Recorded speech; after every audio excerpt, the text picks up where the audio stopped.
How important is a clearly defined purpose in the growth of brands, organizations, agencies, and people? The co-founder and Group Chief Creative Officer of Joe Public, Pepe Marais, who was recently inducted into the Lewis Hall of Fame, shares his experiences on defining and translating purpose in business, life, and society. He's also the author of 2 remarkable books titled Growing Greatness and 20 Habits That Break Habits. We discuss how defining and living their purpose led to the growth of Joe Public, saving the business and helping them to build what's one of Africa's most revered independent agencies. If you're interested in building a profound sustainable business, it has to start on the foundation of defining what is the greater purpose of this business beyond its profit and beyond its product. How can a clear purpose help to alter brand thinking and create a positive change in society? If there's not a clearly communicated call to the business that becomes the heart of the business, how do you ever create sustainability? And I think that's why so many brands fail globally. We discuss how well we are doing in exporting creative work and advertising to positively change the worldview on Africa.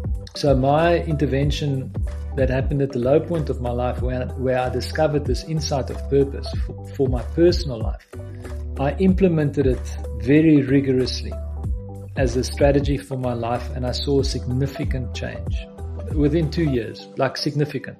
This is The Lead Creative.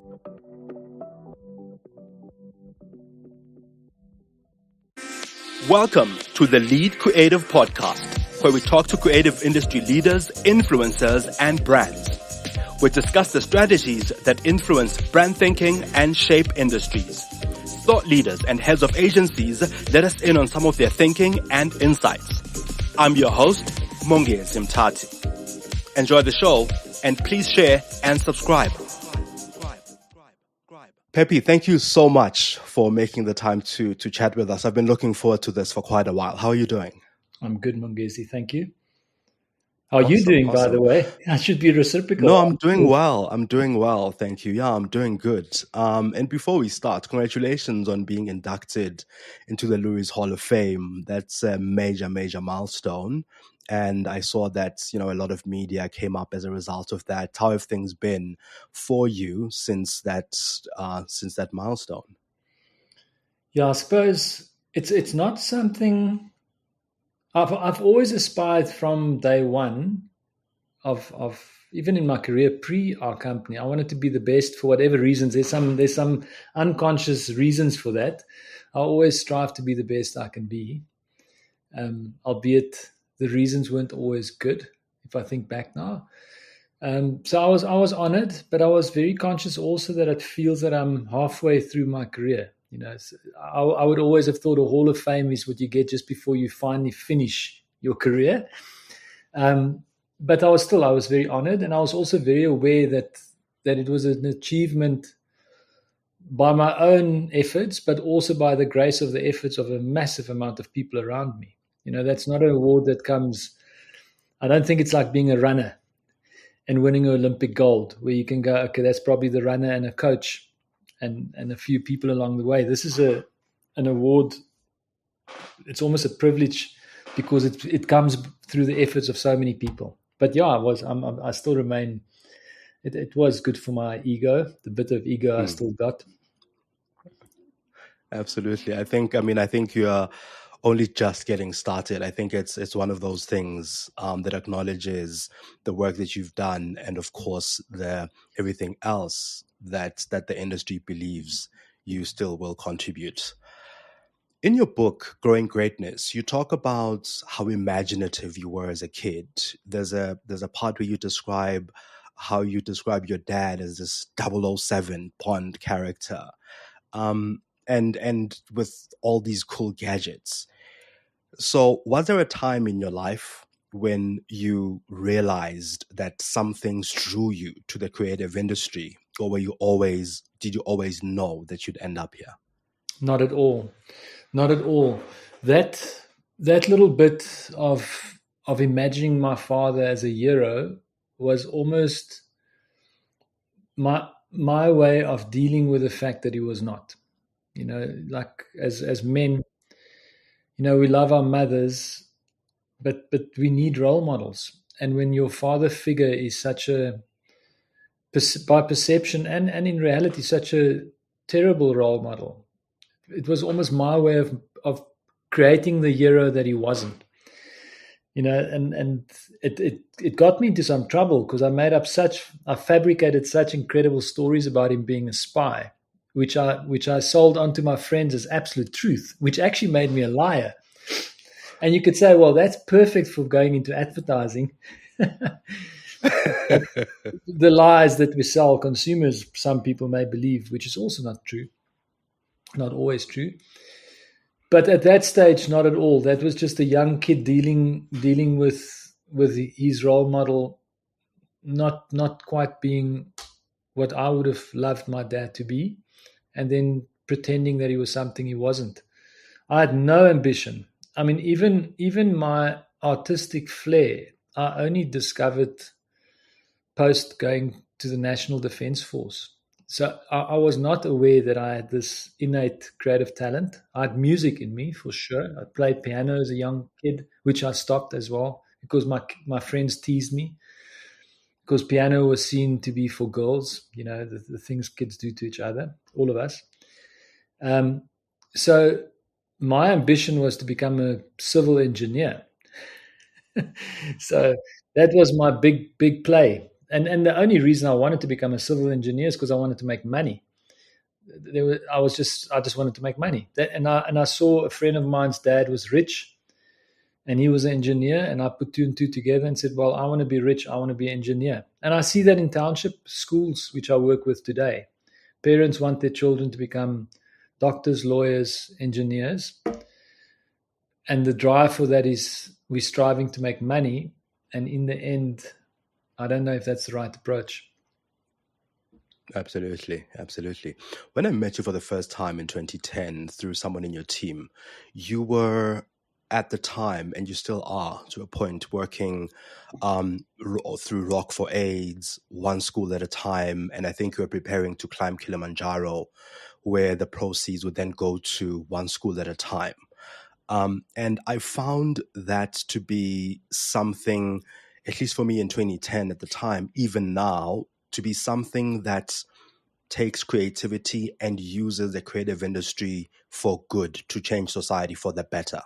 What do you believe about the creative industry's role in making society a better place? That's such a loaded question. That is something that I'm currently trying to figure out.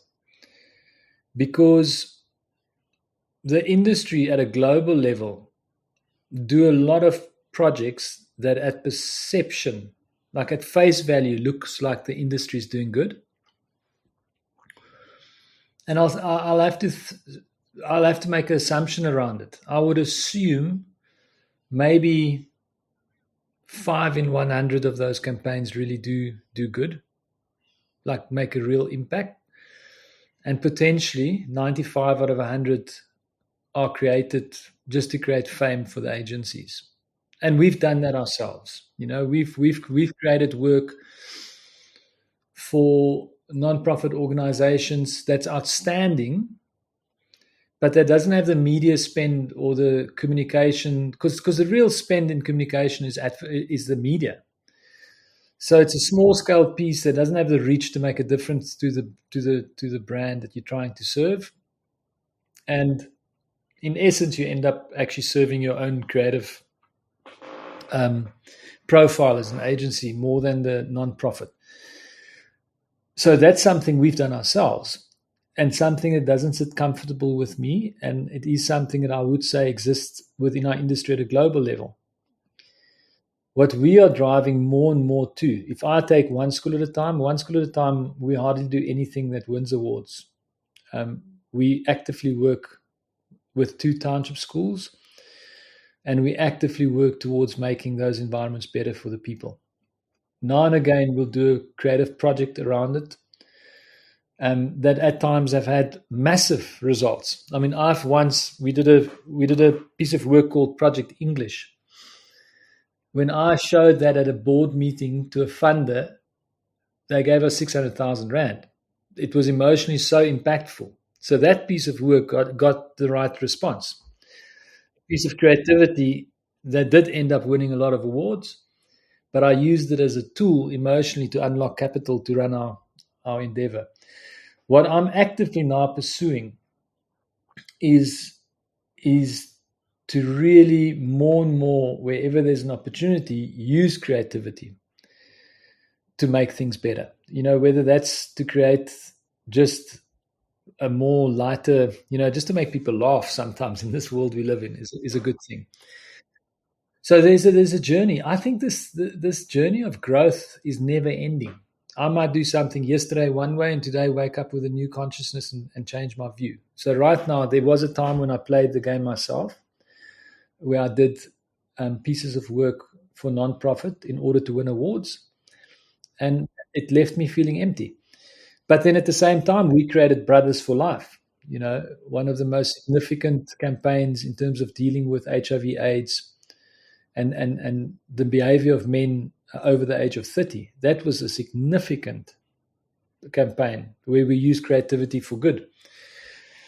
So yeah, I think it's all about balance, the good and the bad. Absolutely. There are two things that I'm getting out of that. The first is, I think, the role of creativity in magnifying the good that you're doing, which is, I'm guessing, what led to the 600,000 Rand donation that you got from a funder. And the other one is something that you talk a lot about, and I want to unpack this a little bit more. This idea of purpose, that the purpose must be pure and the purpose must be communicated. You speak a lot on purpose as a result. In the work that I've followed you around, and also just the conversations that you have, you talk a lot about purpose. What is the value of purpose in building an independent agency and a brand as you have with Joe Public? So purpose is a concept that came into my life in 2007. And I can absolutely state with my hand on my heart that it fundamentally shifted my life into a totally another dimension. And on a personal life level, it's easier when you work with yourself. Well, it's actually, it's not that much easier, but it's still more doable. Because the thing about purpose, there's one thing to talk purpose. It's a completely different thing to walk purpose. You see that in all walks of life. It's very easy to talk about stuff and to talk about the problems and to point finger and to blame, and all. It's a complete different story to actually get down and dirty and make a difference. Even in terms of business, to start a business, build a business, create 300 jobs, go through bankruptcy, rebuild it, it's a complete another journey. So of course there's a lot of talk around purpose. It's become a massive global talking point. It's completely accepted in all boardrooms now that C-suite's talking purpose. There's not a lot of walking purpose at all. So my intervention that happened at the low point of my life, where I discovered this insight of purpose for my personal life, I implemented it very rigorously as a strategy for my life, and I saw a significant change within 2 years, like significant. And I then started really thinking about, if this is a difference it can make to a human being, what can this do for a business being? Because ultimately a business is a being too, in my book. And I, by the grace of my partners, were allowed to bring this thinking into our business. And we started in 2009, we hit a brick wall. We were pretty much technically insolvent. And we rebuilt our business on purpose. Defining the purpose in one word. What's the word at the core of the business? Which one will be? You'll assume it's creativity. It turned out it's not. And then defining what that word means and then making that our strategy. But what's interesting is a decade later, I would say, again with my hand on my heart, that it's made a significant contribution to our business and to the sustainability of our business and the performance of our business and the output of our business. and the way our business run. But I would still say a decade later, we are probably delivering not more than 30% on our purpose. So this journey of having purpose is a constant sort of journey of growth, because all it means is you become conscious of why you're in this world, and then you need to figure out how do you deliver on this new knowledge.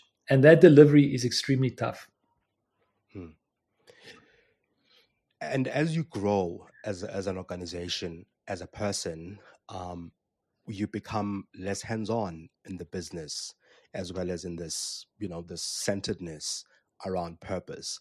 How then, as you become less hands-on, do you translate this purpose and your reason for being, so that as you evolve, the legacy of the business around its purpose lives on?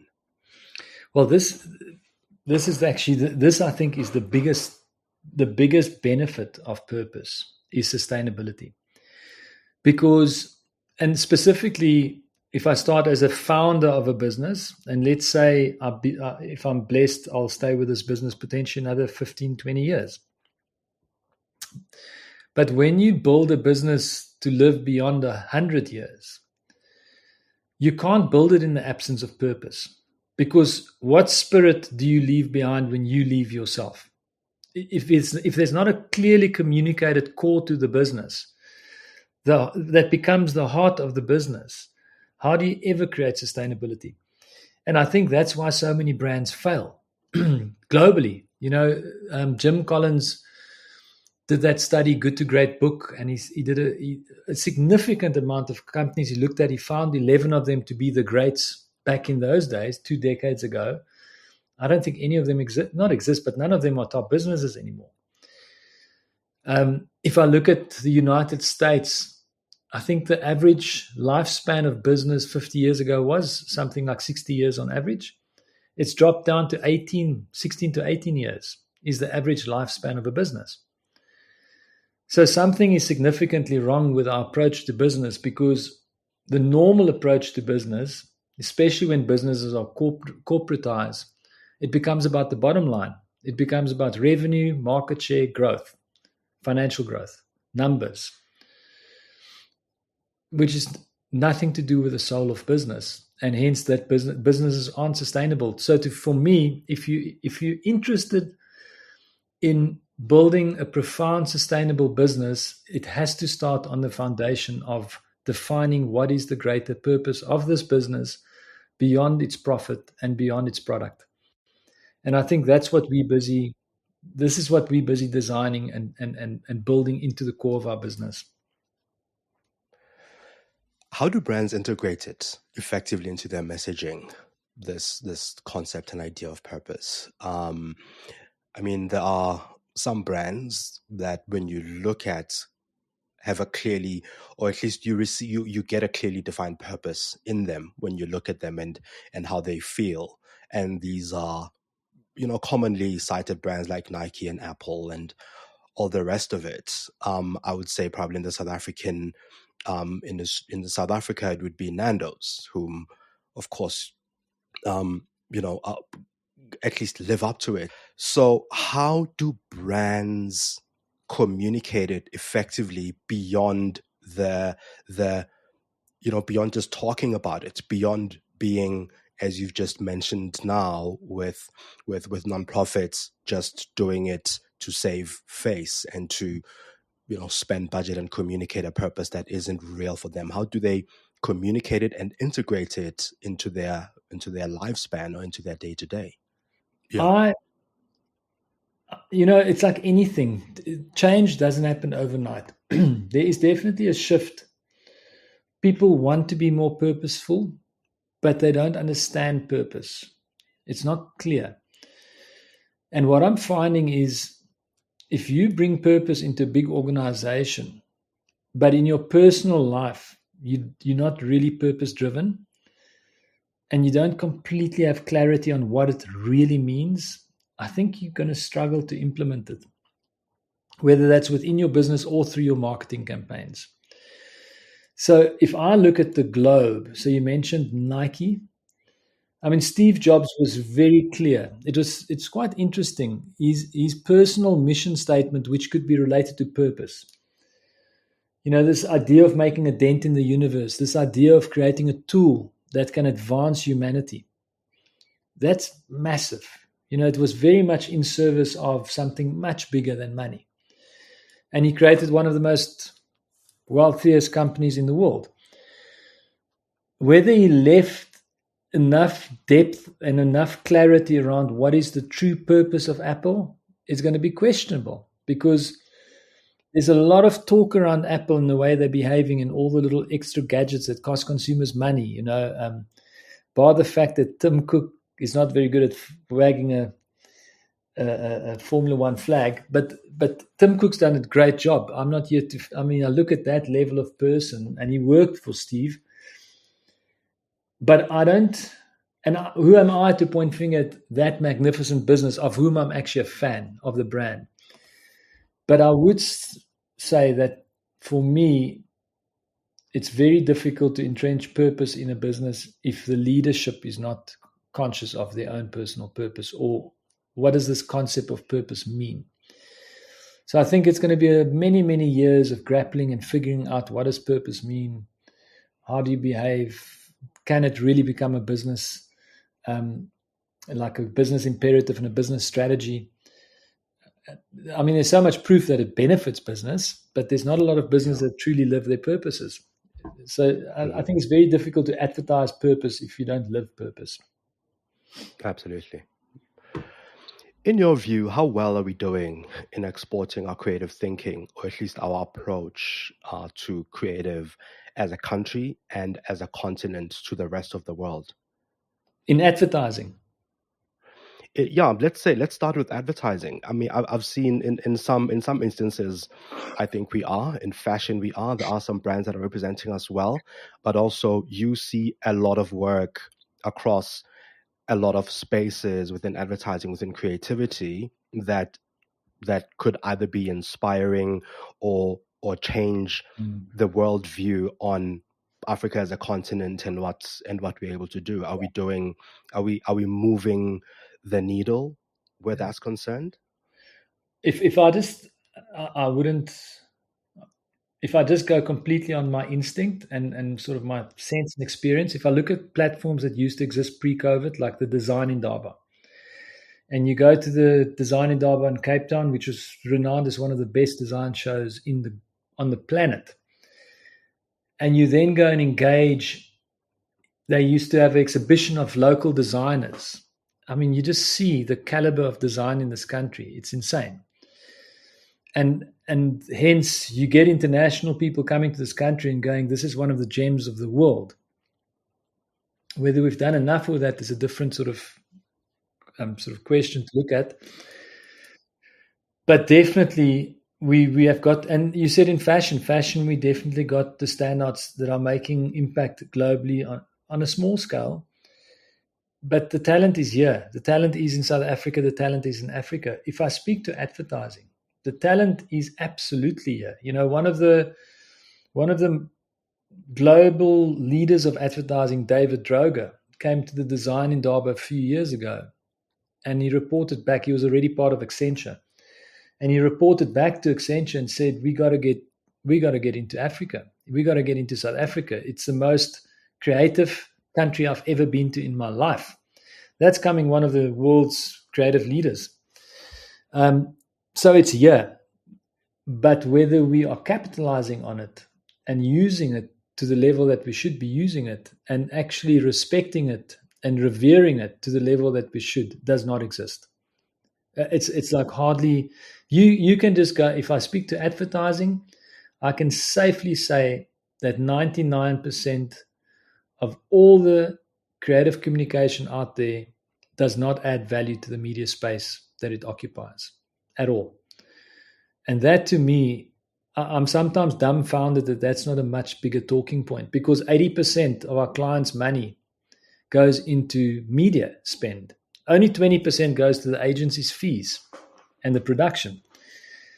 So how then can we occupy those spaces with such poor, average creative campaigns?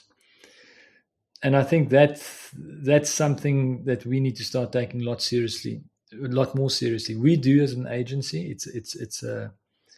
It sometimes feel like we're swimming against a tsunami because somehow the world has become occupied with busyness.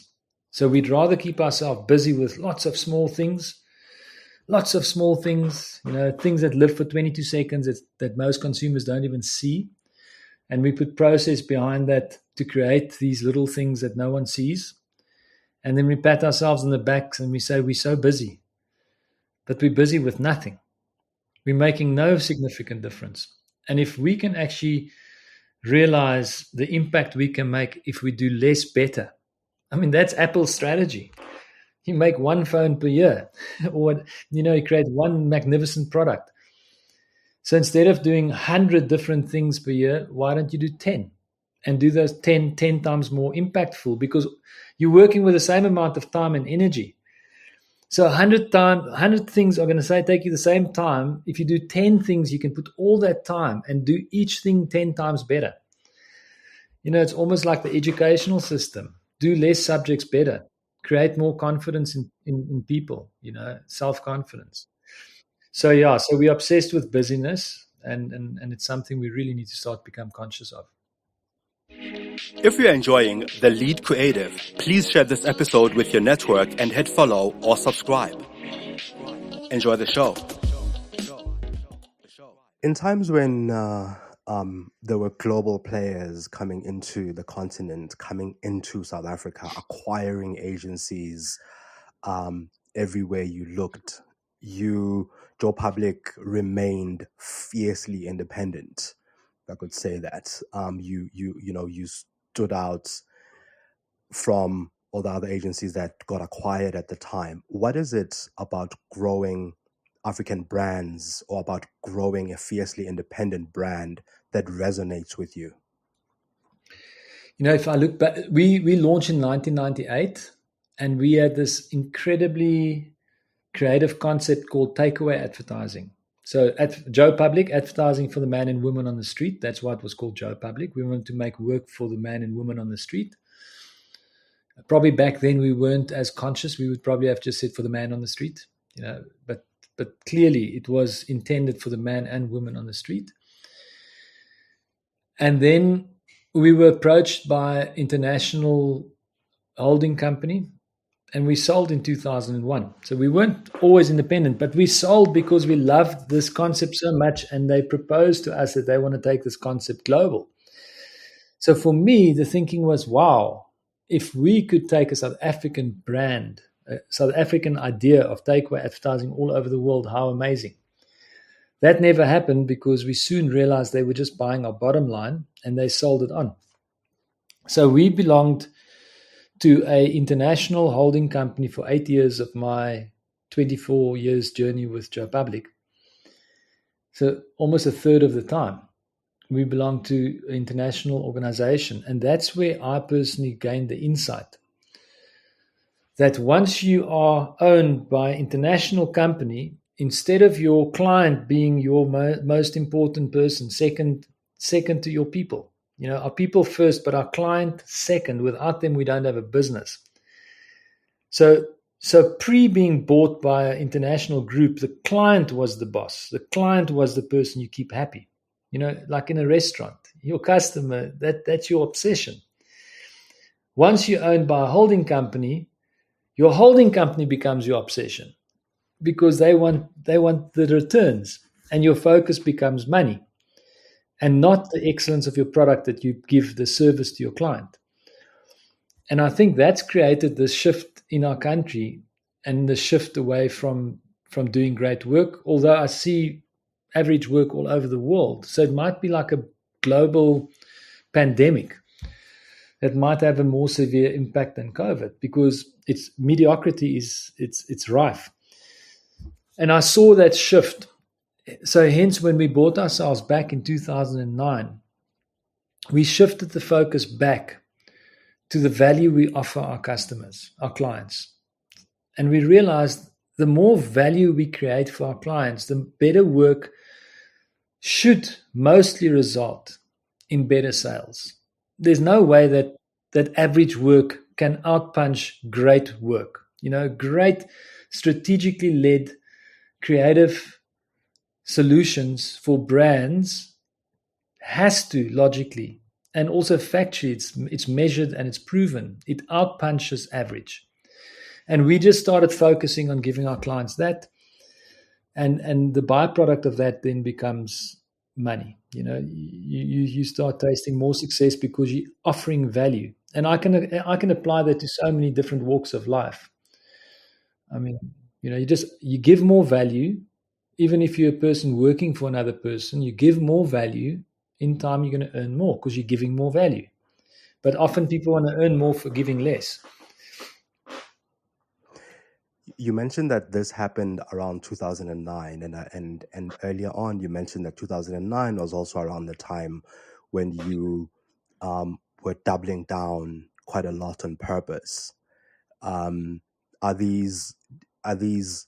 I'm seeing a connection between these. Was there a connection?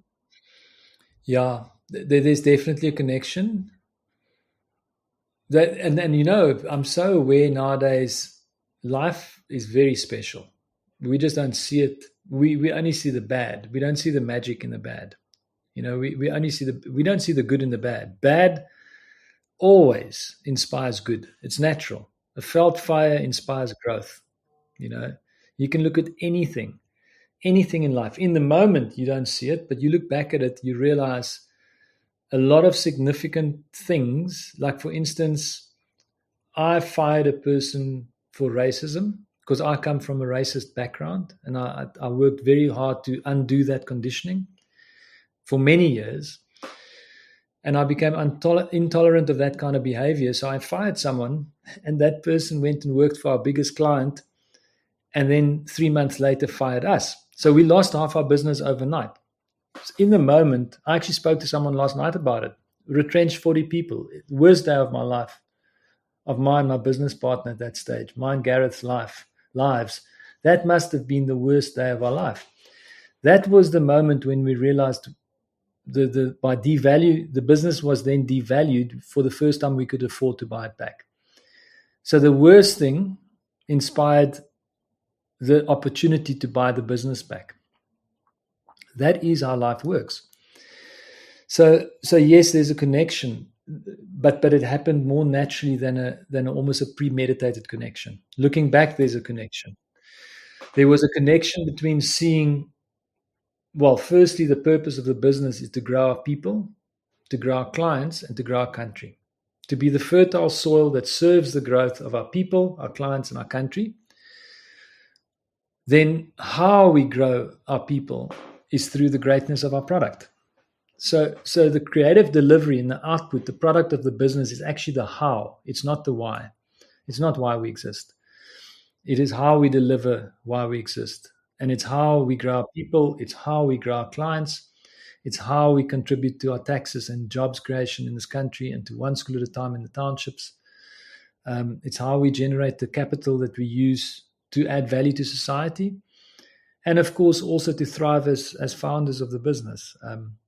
But not always with the intention of sharing more. But it's definitely the purpose happened in 2009. And then because if you want to grow people at a higher level, even in our industry than most, then we have to do better work than most, because that will grow people more, because that's what we do. So the two are definitely linked. The starting point was the purpose, and then the return to creativity was mandated by the purpose. Mm-hmm. In your book, Growing Greatness, you talk about some intense stories from your childhood. Looking back now, how do you think those helped to, I think, shape your outlook to, I suppose, the creative industry, to your wanting to build and grow, a lot of the things that you've grown both in and outside the industry over the years? Yeah, sure. Every single person, you see, we always think only bad things happen. Like when we talk to childhood trauma, the word trauma makes you think of really bad things. But it can be quite traumatic just for a child to cry in their little crib and a parent doesn't come quick enough. That could be trauma.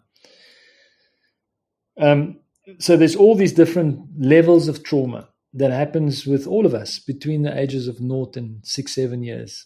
And those, because your unconscious brain, your conscious brain's only formed post 6 years of age, all those experiences goes into your unconscious. And your unconscious processes at 400 billion bits per second. And your conscious only at 2,000. So that's 1 gram versus 2 tons. I figured it. A friend of mine from Europe figured this out for me 2 weeks ago. It's 150 characters, a tweet, versus 4 hours and 10 minutes of HD footage. Your unconscious is 4 hours and 10 minutes. Lord of the Rings trilogy. Unconscious, your conscious brain is a tweet. So as a child, all these conditions go into this unconscious power of ours, and it sits in us as adults, and it limits us. So my childhood trauma, which can't even be, it must be minuscule compared to the majority of our country's trauma, as a white privileged person. But I experienced violence and alcoholic rage and obsession with guns and trying to shoot people in front of me. I experienced a lot of things from the age of 0 to 14. And fundamentally, I think those experiences made me a much stronger human being today. There's still a lot of things that I struggle with. I still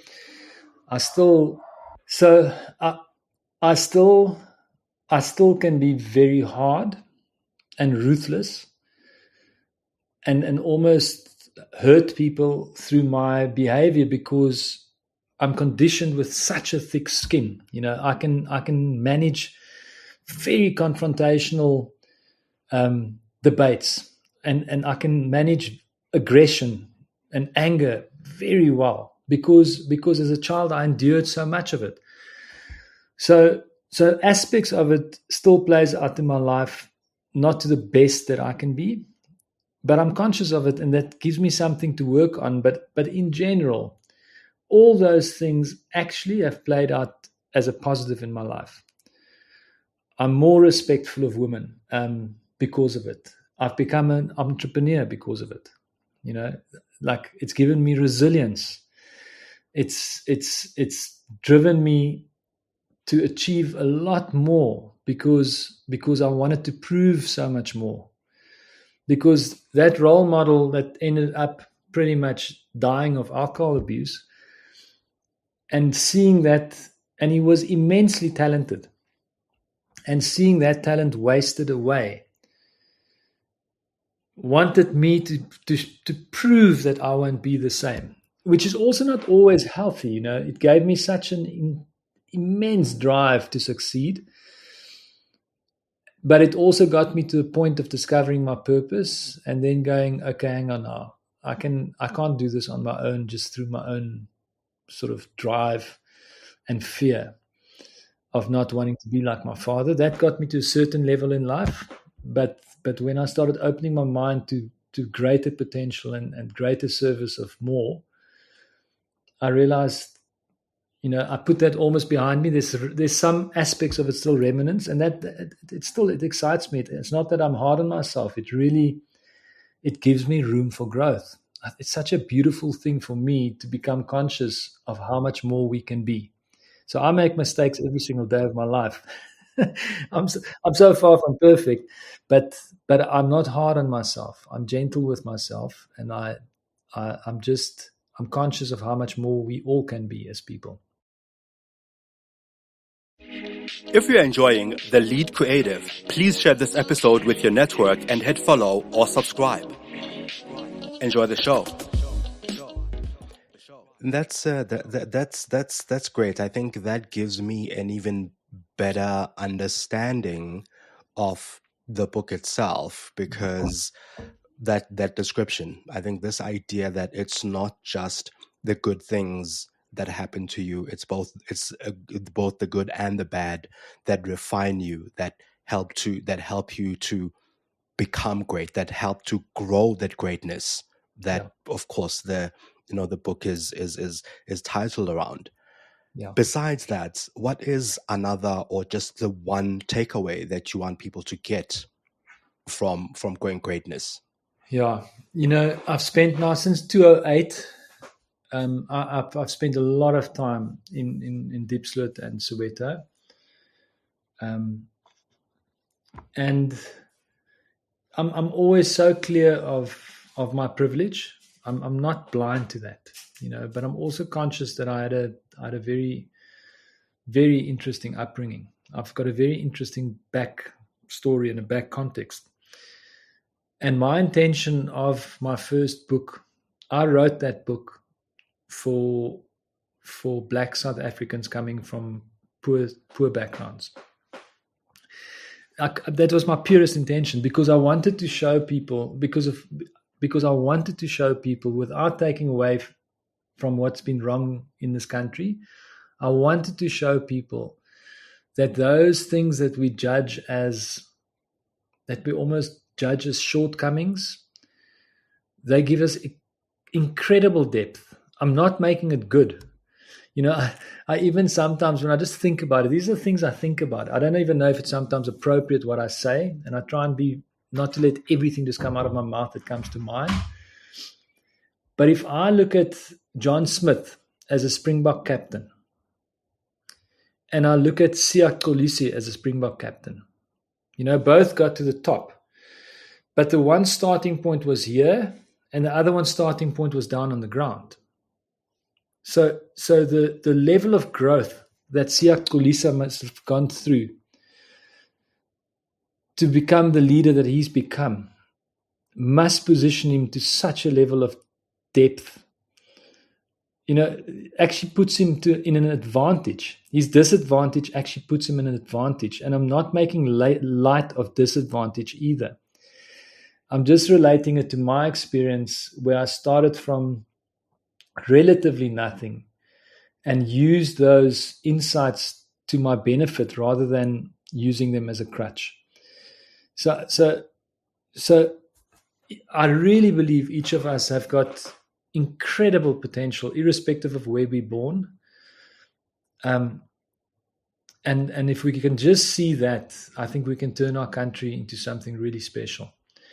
And it's going to take a long time, and it's going to take a lot of us to do more work, and to add more value, and to get people's minds primed for that, because it's very difficult with all the trauma that this country's been through just to expect people to wake up to that insight. But it's really my truth. The worst things that I've experienced in my life has turned out to be the best things every single time, to this date. Yeah.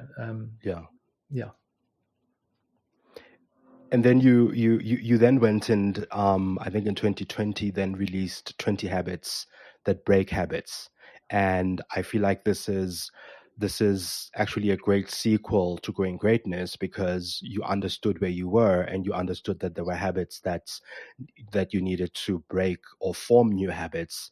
And I sneakily stalk you on LinkedIn just to see some of the stuff that you post, and one of the things that you talk about quite a lot as a habit that you are religious about is your exercise and your morning routine, and that. How important is that? How important is that routine, and building and forming habits that break past habits, but also build new ones? So, and I must say, because I've said a lot now that I didn't really think about. So at this stage, I need to say, these are just seen through my lens and my experience. Doesn't make it right or wrong. It's just opinion, and then I don't really follow other people's opinions, but there's a lot of people that say stuff that influence my thinking and molds my thinking. So I just want to say at this stage, whatever I've said up to this point, these are just my views based on my experience, a lens through which I see the world as a white male, South African. But so the habit insight, again, is just based on my life and what worked for me. It might not work for you. Some people might go, I'm not a morning person. Don't give me this nonsense. fundamentally the insight I wanted to share, because I had some feedback. A lot of people loved it. I had some people that changed their habits, that changed their lives. I thought, well, that made it worthwhile. And then I had other people say to me, you were preaching. You were preachy. You're putting yourself on a pedestal and trying to be so much better than others. And I take the feedback because that's another view. And maybe when I write my next book, I'll be conscious of that view and make sure that I come across, because that's not my intention, to preach or to pretend that I'm so much better, which I'm not. But the insight is profound. When we do a lot of things with our lives, they're all habits. They're all learned behavior. I'm not born a racist. There's no way. I'm conditioned through the house I'm born into. It's like saying, you speak the language of the house you're born into. You believe in the religion of the house you're born into. You have the political beliefs of the house you're born into. It's all learned behavior. So we get into adulthood and we're often regurgitating the beliefs of our society and our parents that we're born into. We haven't even formed our own opinions. So often, there's that saying, 2% of people think, 3% think they think, and 95% would rather die than think. Because we don't really get down to thinking. But what I realized was everything's habits. So I start drinking because my adults around me drank alcohol every single day of their lives. And then weekends, big parties. The family had big parties. So from 16, I started having big parties. So it becomes a habit. And then I go and I realize, but hang on, I'm wasting about 40 hours a week with this habit. I want to stop this habit. And the best way of stopping a habit is replacing it with another habit. That's the best way. So I called it 2 habits, and I didn't call them good and bad habits because now I know that bad is actually good. So I called them limiting habits and liberating habits. So I'm not saying they're good or bad. I used to smoke for 18 years. Fantastic. I loved it. But it was a limiting habit. It was limiting my health. And I replaced it with a liberating habit. So it was just my approach to figure out life in my own way to have the best life I can have, to add the most value that I can add. So I just started replacing habits, limiting habits with liberating habits. And I shared 20 of them in that book. And I sent the book out into the universe, and I was hoping maybe it will add value to some people. And it certainly has. It certainly has. I mean, the feedback I'm seeing suggests that it has. Pepe, in closing, how do brands, agencies, as well as leaders translate and define, I suppose, their purpose, or what they see to be their purpose, to help grow both industries as well as the continent? Because you mentioned, of course, that you see purpose as something that forms part of the fertile soil upon which everything else grows. How do leaders and agencies as well as brands define that for themselves in order to help that growth happen? Yeah. So I'm on a journey. So I've been on this purpose journey for 15, 16 years now. I've just finished my master's. I'm doing my doctoral now on it. And I'm doing this intentionally to position myself as a thought leader in this field. Because, I mean, the power that I've seen that purpose can have in a medium-sized business of 300 people is profound. The power that I've seen that purpose can have in your personal life is spectacular. So I'm starting to dream of, imagine a country with a greater purpose. And can it help this country to become a shining example to the world? It's sure as hell is positioned. It's gone through so much trauma and it's still alive. So there's so much potential here. So I would say I'm very, very, very, I'm way beyond most people on the subject of purpose in terms of the amount of reading I've done on it, the amount of learning I've done on it, the amount of living I've done on it. I don't think there's many people that's going to be as well positioned on the subject. And I want to say that so that whoever listens to it really takes it in that it's coming from someone who's got some serious clout on this matter. I mean, it is ingrained in my approach because I've seen the significant difference that it can make. So in essence, my experience of it is just like you have your human name, Mongezi. I've got mine, Pepe. Every single person has a human name that's given to them, mostly by their parents, if they're privileged. Some people not, but mostly. Or their gogos, or whoever gave that first name. But we are given a human name. But we are human beings. We're not just human. To me, the human is the more logic, the being is the magic. You know, the head and the heart, the human and the being. It is so powerful. So the being has a name. It fundamentally has a name, but most people are not aware of what is the name of their being. Each of us have a spiritual being name that we're born into this world to be our reason for being. But we get preoccupied with doing. And we end up doing so much to try and make money, and we end up poor. But when we start becoming conscious that we should be living, doing both, being and doing. So not in the absence of doing. I'm a capitalist. I believe money is the root of all good. The more money I make, the better life I can give to my family, but the more value I can add to other people. So I drive a fancy car. I live in a beautiful house. But those are all byproducts of me defining my being and then bringing that value to the world. So each person has this. It's just to take the time to start looking, what is that one word at your core of your life? And then defining it. Because in the absence of definition, it's just an empty word. So the starting point is defining that one word, but then you have to figure out what it means.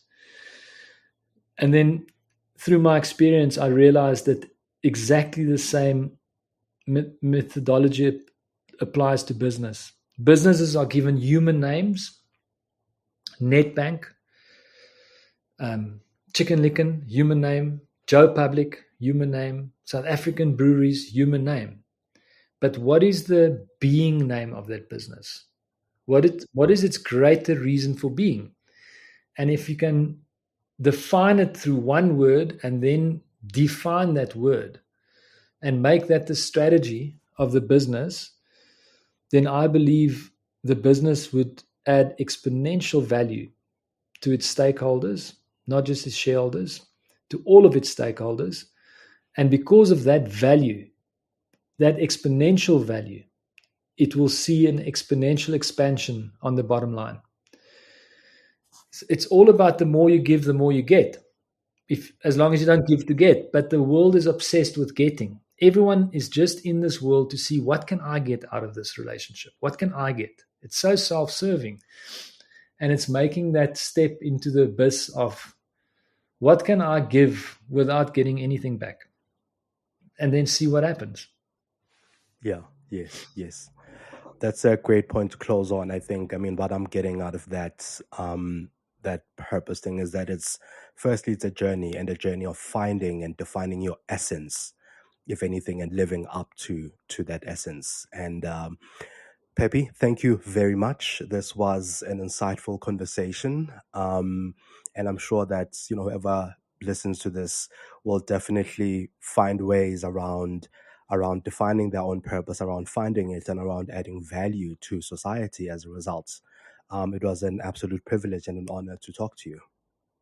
Awesome, Mongezi, and thank you so much for your time and the opportunity. And as I'm very conscious that when I get these opportunities, I keep on learning as well, because you ask me questions that's not premeditated. So yeah, thank you for the opportunity and your time. Awesome. Thank you. Thank you for listening to The Lead Creative. Did you get one insight that's worth sharing from this episode? Please share it with your network or your friends. Pop me some of your ideas and innovative finds on Twitter on @Mongezi. This podcast is available on Spotify, Stitcher, Apple, Google, or wherever you listen to your podcasts. You can also find me on mongezi.com.